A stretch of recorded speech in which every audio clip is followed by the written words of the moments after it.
Good morning, friends. I'm not your master to begin with. Okay, like I was introduced, I'm Ashwin Chandrasekhar. I am the CEO of buybazaar.com, which is an e-commerce site based out of Chennai currently, where we sell groceries and essentials across Chennai. So when I got an invite to come here, I was actually pretty excited because entrepreneurship is something very close to my heart. I genuinely feel strongly about the spirit of entrepreneurship. So it is extremely exciting to talk in front of you with a plethora of possibilities of all that is possible during this conversation. So just to get this thing started, what do you think is entrepreneurship? So you can just throw in answers. What is your idea about entrepreneurship? There are no right and wrong answers, just go ahead and give me answers. Come on guys, you had your food, right? Just give me answers, anything. It is a business, it's something to make money, anything.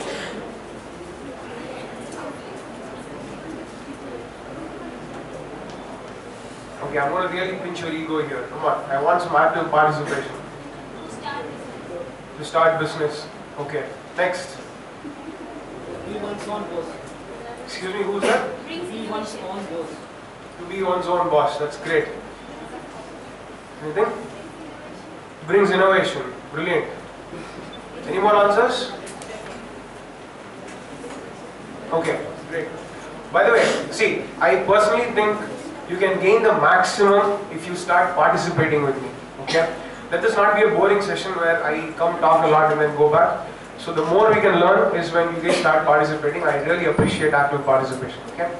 So Google defines these days for all answers people go to Google. So Google defines entrepreneur as someone who organizes a business venture and assumes the risk for it. Okay? Two things. He organizes a business. Second thing, he assumes the risk for it. Okay, so typically what happens is, if you take your life curve, for me it started like this. I had to go to a school.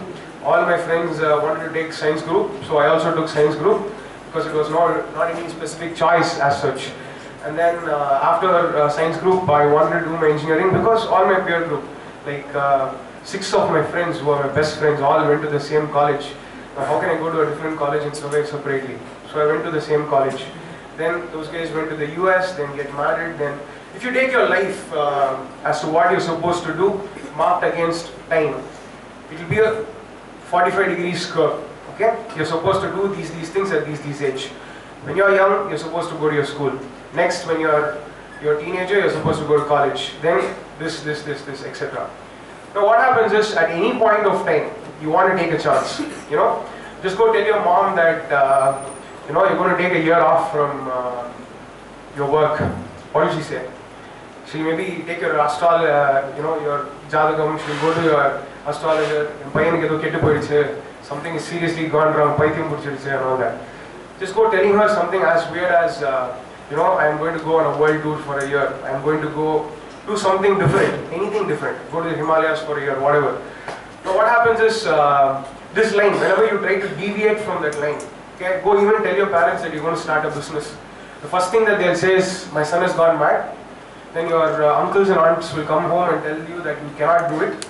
And then the next thing, within 2-3 weeks, you'll most probably be going for an interview and then taking up a job. So what I'm trying to say here is, the mean line path, where you're supposed to do certain things at a certain age, has a lot of gravity.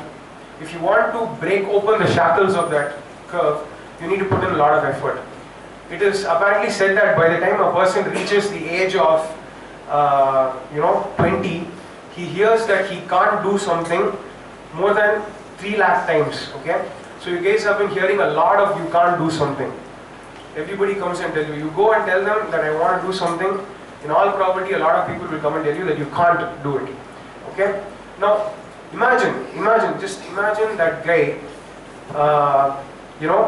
Back in the 18th century, who was, when all his friends got married, when all his friends were working in a place, this guy decided that he'll take a ship. They thought the world was flat. Okay? They thought the world was flat. This guy decided that he'll take the ship and then he'll go till the end of the world. He might actually fall down from it. Okay? Imagine, he took the ship, he went till the end of, he thought he's going to, he doesn't even know when he's going to come back. He could get married in the prime of his youth. He decides to take a ship and go find land. Okay? For me, this is the spirit of entrepreneurship. The thing is, if you think about it, that risk that he takes when all his friends whom he studied with, they're all getting married, they're all having a great life.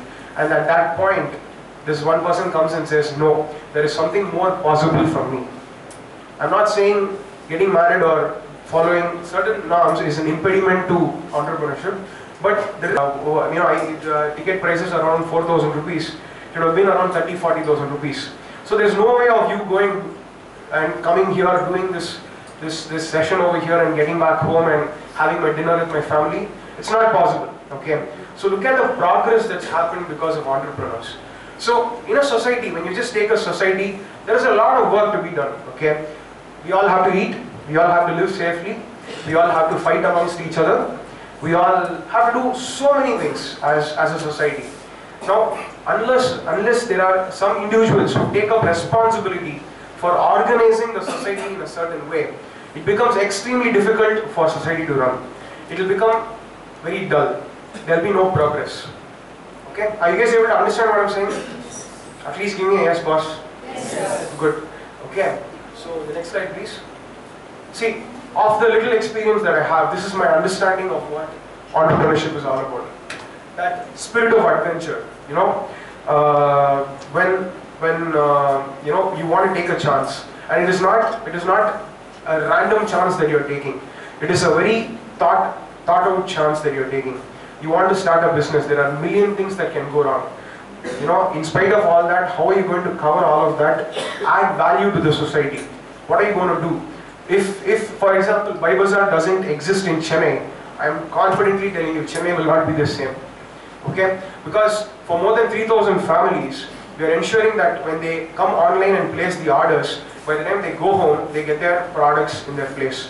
So that time that they spend with their children in the evening because of what I do, I am proud of it. Okay, I am proud of what is happening because of buybazaar.com. If it were a government organization, can you imagine how long it will take before a buybazaar.com becomes an actual reality? Have you guys taken a look at the government sites that have come up? So the quality of life actually improves. Okay? Now that's the sense of adventure that I'm talking about. Taking that risk, going that distance, making sure that something actually happens in the society. Second thing, progress. When you look at what happened in India, typically initially after independence we were progressing a lot. After independence, say during the 70s and the 80s, did you see the movies that actually came out? Your Kamal Hassan's Rattathin Niram Sevappu, and all that. People were crying for jobs. Okay, seriously, I mean they were seriously short of jobs all over Chennai. All over India. Now, when something like entrepreneurs brought up today, if I go walk around all of Chennai, there are so many places, small businesses that have sprung up, wherein I find it difficult retaining my own employees because they come and tell me they get a better offer. It wasn't the case some time back. So like someone aptly pointed out over here, it gives individuals choices. Today you can either work in an Infosys. If Infosys is not available, you have a Wipro, CTS, million other organizations where you can go and work. So this improves the quality of life in general inside the society. The next, make money. So generally it's a common opinion that businessmen are, if somebody were to draw a businessman, they'll draw him with a big fat belly. You all agree? You all agree? You take your Ambanis, everybody, there's a stinge of skepticism about businessmen. They are here to make money. There is some sort of prejudice against businessmen because these guys make money. Now, if you look at it, money is the parameter against which everything is measured. If Narayana Murthy is one of the richest men in India, it also means that he has enabled so many of us to travel by flight. He's enabled so many of us to own laptops. He's enabled so many of us to dine in 5-star restaurants. It wasn't possible before. Let me give you a guarantee on that. Okay, before the IT revolution happened in India, it wasn't possible. Now, making money isn't a bad thing. It is only about how you spend it is a problem. So, an entrepreneur making money also enables. Suppose if I am running buybazaar.com and I am making money, I am also ensuring that I am creating jobs for so many people. I am paying taxes by virtue of service tax, by virtue of sales tax, income tax, enabling the government to make advancements in terms of infrastructure, in terms of everything that they're doing. So making money is a very important facet of entrepreneurship. And last thing, and personally, there are a million reasons why people start, get into an entrepreneurship mode. But personally, to me, apart from all these three reasons, the most important reason being adding value to society. Now, if you're not adding value to society, okay, if you're existing in the society, consuming its resources, see, nature itself is so beautiful. If you were to, just tell me something, if you were to just sit home and eat every day, what will happen? You're doing nothing, you're just sitting home and eating every day. What will happen? Somebody answer.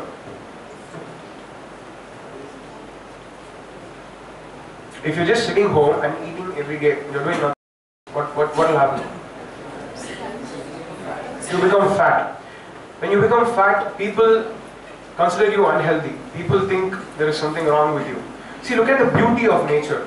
Nature, when you're just sitting and doing nothing, when you're not adding value, biologically, you're putting on weight. Nature is making sure that you're redundant. Nature is making sure that you will get more heart attack. Nature is making sure that your diseases will come to you. The thing is, somebody has worked very hard to get that plate of food on your table. A farmer has gone in the sun, plowed the fields, he's irrigated the land, he's carried the weight of sack, he's done everything, and then he's brought so much of work, okay? You're taking all the value, so much of work, and then you're sitting and eating and doing nothing. Look at nature. Nature decides, okay, if you're going to do that, then I'll make sure that you get fat. It's the beauty of nature, okay? Now, imagine, when you are consuming, when you are, be aware of this, okay? When you are consuming the resources of nature, realize that when you're eating a plate of food, a lot of people have put their hard work to make sure that food comes there. A lot of people have put their hard work to build this building so that we can all study. A lot of our hard work has gone into us being who we are. Okay? Now, our value add to society. Imagine, for almost human being is that weird creature where he's existed for almost 25 years and he's added no value to society. Typically, more or less. But then after 25 years, he starts working, he adds value to society. He works, like whatever you're doing, like for example, if I am delivering my groceries to my end customers, I consider it my seva, my divine job in the society. I ensure that food reaches people. That's my job in the society. So identify what your job is, your value add to society is. Tomorrow, if I look at Narayana Murthy, I can confidently say that he has created IT infrastructure par excellence in India. He set the benchmark for how IT companies should be. He's given job opportunities for so many people. So with confidence, every plate of food that he eats, he can eat with confidence. Every car that he's driving, he can say, I am worthy of the car that I'm driving. You know, some people, typically what happens is people want to get a job, as much salary as possible, with as little work as possible. If weekends were just 5 days longer, you know, we all want that. But as opposed to that, just change your paradigm.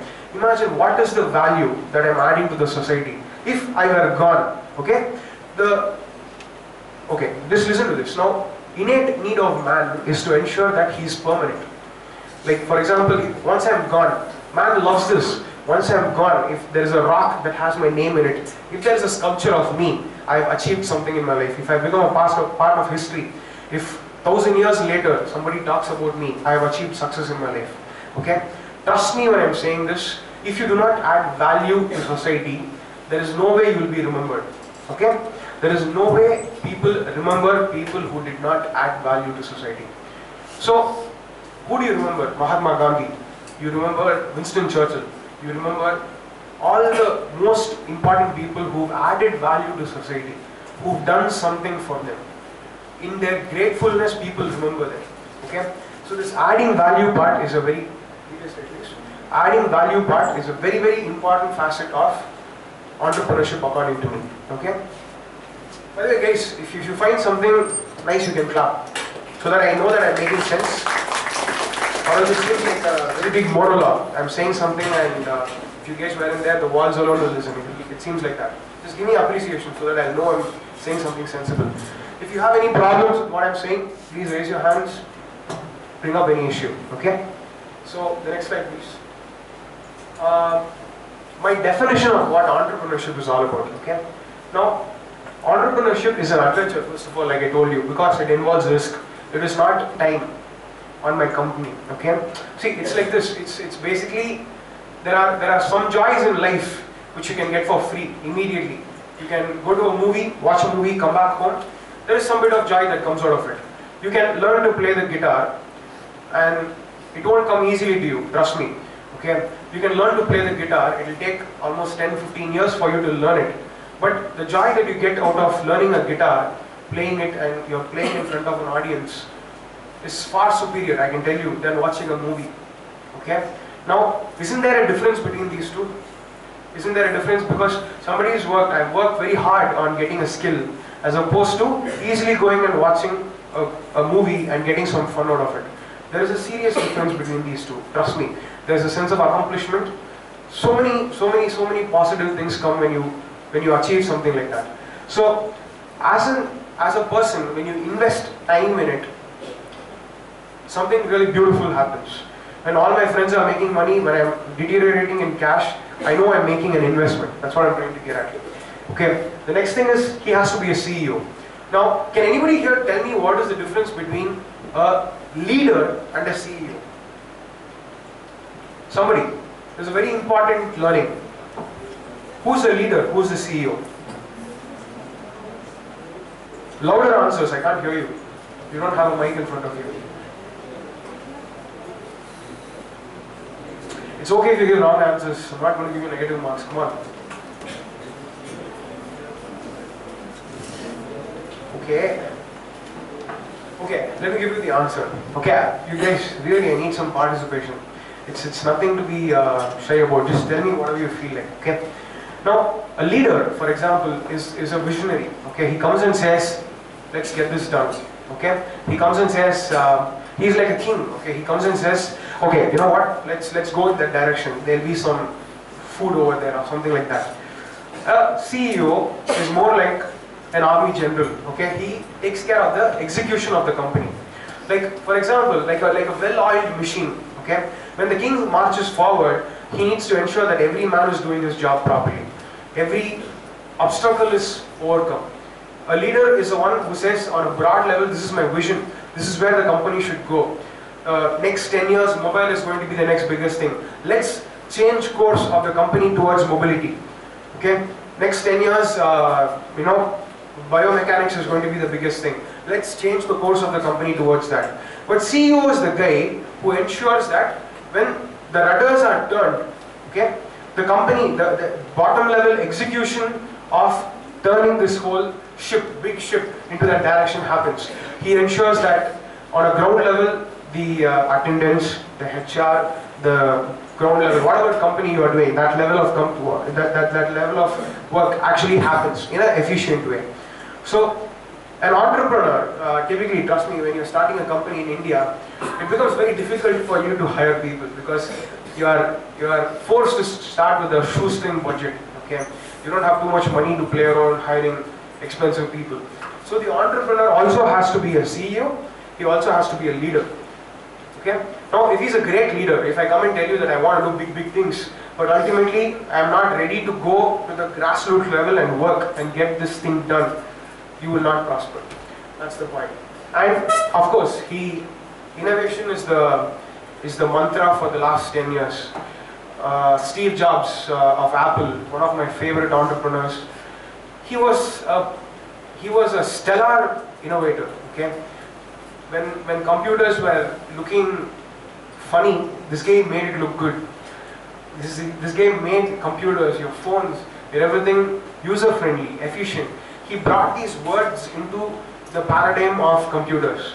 Innovation. The reason why Apple is where they are right now is because of that one man's innovation. How do you innovate to make something that is already existing better? Okay. Now, look at nature once again. Like if you want six-pack abs, do you think it will come for free? Suddenly one fine day you wake up and you look down and say, wow, six-pack. Do you think that will happen? Can't happen. So the only way to do it is work hard. Okay. So the thing is, what happens is when you work really hard on your six-pack abs, when you're actually working your abs front and back and everything, muscles actually tear, and the body realizes that we need to compensate. This part of the body is being used a lot more. So we need somebody, you're not talking amongst yourself, you just tell me, I'll be happy.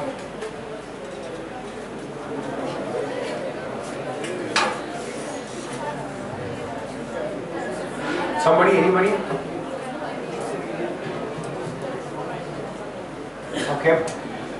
Okay, listen, I want you guys to shout out loud once. Yes, just shout out yes once. Loud, as loud as you can. Yes. All of you. This is all that you can shout. When I see you guys in the movie theaters, you are making much bigger noise. Come on, just one big yes. Yes. Bigger. Yes. Everybody in this college should be able to hear you. Bigger. Yes. Bigger. Much bigger. Yes. Okay? See, now that you've gotten it out of system, please be more talkative. Okay, I want you guys to talk now. Tell me what is not possible according to you. Tell me one thing. Somebody, just one person, just get up and tell me, this is not possible by me. Produce a film. To produce a film, that's brilliant.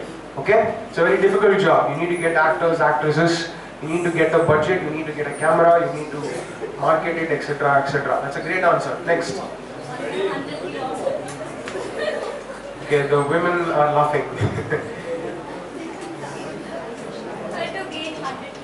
For her to put on 100 kilos of weight. So, at least some answers, I'm happy. See, now imagine if for example, I set a target of, I used to do this, okay? I used to set a target of, I cannot run 20 kilometers, okay? When I was 18, I used to do this. I cannot run 20 kilometers, okay? I thought that. And then one day I decided, how can you say that you can't do it? Let's give it a shot. Let's get on to the road and see if running 20 kilometers is possible. When I ran, it seemed like impossible. Okay? When you start running, nature gives you a lot of abundance of energy, you will be running. But once you get past that 10 kilometers mark, it becomes very difficult. Okay? It becomes very difficult to the extent that you feel like just dropping dead and you don't want to get up ever again. Okay? But then you just keep persisting, and then finally after a marathon effort, you reach that 20 kilometers. Something happens in you. Okay? That moment when you finish that big task, something changes in you. So it becomes possible. Okay? That moment when I did that, I realized that anything is possible. Okay? Now, if I start something which seemed impossible, something which seemed that I cannot do, I actually did that. Okay? It made me feel like I'm God, nothing less than that. Okay? There was a point when people thought getting under 10 seconds for 100 meters is impossible. But today, Usain Bolt is doing it like a joke. Okay? Now, the thing is, understand this. What you think is impossible, if you get down to the road and try and give it a shot, and then you persist with the hardships and you end up achieving it, that moment of happiness that you get once you finish that task is the most purest emotion that you can get. In Bhagavad Gita, it's referred to as Karma Yoga. Okay? It is a very pure and it is a very satisfying experience. So, what I'm trying to get at is entrepreneurship is a lot of fun. Okay? If you do not take that chance, if you live a normal life, what happens is over a period of time we start sulking. Okay? And when you take that effort, when you take that chance and go that extra mile, achieve something in you changes. You become, your own self-esteem better until we are 40, or it is just after 40 our body starts deteriorating and finally one day we die. So everything needs to be created, everything needs to sustain for a while, and then everything will be transformed after its purpose is met. So fundamentally an entrepreneur has to have all these three facets. I see that some people have a lot of Vishnu, some people have a lot of Brahma, some people have a lot of Shiva. In your friend circle, you would have noticed there will be this one guy who is very artistic, who is very creative. But generally, I'm not having any prejudice, generally people who are artistic, they find it difficult focusing on something and getting it done. Okay? They'll keep working on the Brahma all the time. I want to create, I want to create, I want to create. But create and making sure that it is seen through is something that they might lack. A Vishnu is a person who might not be able to be very creative, but if you give him a task, he'll sit and do it for eternity. You give him one bucket and tell him, take all the water from this well and put it onto that well. He'll do it. He'll keep doing it. It is a unbelievable skill. Okay. You give him a task without finding it boring, without finding it anything, he'll keep doing it. Administrators, all these people are according to me Vishnu. Finally Shiva, the transformer, the guy who comes and says, boss, it's not happening, we need to make some changes. Let's transform this into something else. Making that happen. And as an entrepreneur, as a father of your company, as a father of your company, you need to be all these three things. First, you need to make sure that the Brahma is there. First, you need to get an idea. What are you going to do? First, you need to do a market research. Whether my idea is possible at all. Actually, I can come up with weird ideas. I'm going to start a tourism in Pluto, planet Pluto. Then, at some point, I will realize that it's not possible. At least for the next 100 years maybe. Then, efforts to start a company. What does it take to start a company? What is its starting point? Should I register it with the registry of companies? How should I get funding? How do I start a company? That he should know. A mission statement. What is the purpose of your company? That he should know. Initialization of the company. So start it to ensure that processes are in place, all that part. So once a company is started, the Vishnu, basically processes and structures, attendance process to ensuring that the job is getting done in a certain way. All those processes, hiring and workforce handling. You have to hire people, you have to fire people, you have to ensure that the good talent is in your company, etc., etc. Documentation, quality and standard maintenance. Like most companies have a problem with this Vishnu stage. They'll start off with a super bang, they'll come out with the best possible products, but eventually over a period of time, they lose out on their quality.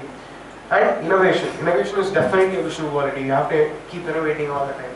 And Shiva. See, for example, with the incoming of mobile phones, a whole industry got wiped out. It's called the alarm clock. How many of you have an alarm clock over here? Nobody. So imagine, because all of us have cell phones can be alarms. So what happened to that guy who had a alarm clock company? So that guy definitely has to understand that his product is not going to sell. Typewriters. With the passing of time, every particular product becomes redundant. So at that point of time, he needs to take a call on whether to close the company or make it into something else. That's the Shiva part of it. This keeps happening all the time. A product will get demand, will lose demand. So how do you go about it? These three facets are important for an entrepreneur. Next slide, please. Now, what is the type of company that you're going to start? All companies are either B2B companies or B2C companies. What is B2B, B2C? Wow. When you know an answer, you are very happy to say. Great. Wonderful. So, see, B2C companies are typically, if I'm catering to a customer, I can either sell a product or I can do some service to that person. Okay? It can only be these two things. If I'm selling a product, like for example, I can either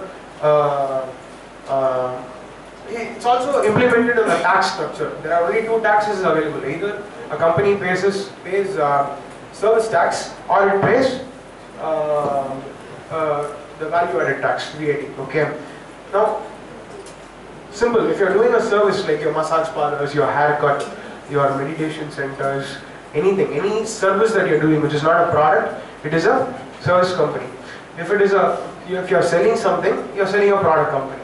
In a B2B, like for these companies to do their jobs, some assistance is required. As a B2B company, you can either be a BPO, a certain process. I am finding it very difficult to to do data entry. Now, I don't want to hire people, I don't want to take care of that responsibility. So another company says, I'll take care of that for you. That is a BPO. Any process that is outsourced is a BPO. A B2B manufacturing or sales, like for example, your car companies, they don't manufacture their whole car. Okay? They buy a lot of components from various people and then assemble it together. They say, I want a nut in this size, I want a bolt in this size, I want a curved sheet in this size, and then they plan all of that and then they assemble it together. So it can be that. You can be a marketing company, you can help other companies market. Foreigners won't wear saris. Okay, so how far is it scalable? Your market research has to have these 4 parameters.